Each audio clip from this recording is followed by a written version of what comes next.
Guys, আসসালামু আলাইকুম। আশা করি যে যেখানে আছেন ভালো আছেন, সুস্থ আছেন। আলহামদুলিল্লাহ আমরা ভালো আছি। সো আজ আপনাদের সাথে আরেকটি মিনি শর্টকাট ভাজি রেসিপি নিয়ে হাজির হলাম। আশা করি সবার ভালো লাগবে। ভালো লাগলে অবশ্যই লাইক, কমেন্ট, শেয়ার, সাবস্ক্রাইব করতে একদম ভুলবেন না। অ্যান্ড প্রথম থেকে শেষ পর্যন্ত ভিডিওগুলো স্কিপ না করে দেখবেন। আর যারা আমাদের ভিডিও পছন্দ করেন, লাইক করেন, কমেন্ট করেন, তাদের আমাদের মন থেকে অসংখ্য ধন্যবাদ। এভাবেই আমাদের পাশে থাকবেন। সো আপনারা কিন্তু এখানে ভাজিটা রেসিপি শুরু হয়ে গেছে।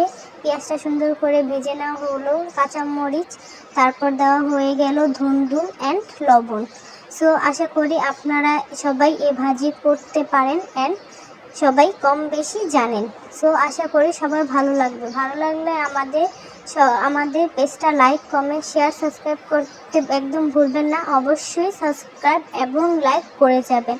সো যারা আমাদের সাপোর্ট করেন তাদের আমাদের মন থেকে অসংখ্য ধন্যবাদ। আশা করি সবার ভিডিওটা ভালো লাগবে। ভালো লাগলে অবশ্যই আমাদের পাশে থাকবেন, শেয়ার করে সবাইকে জানিয়ে দেবেন। সো আল্লাহ হাফেজ।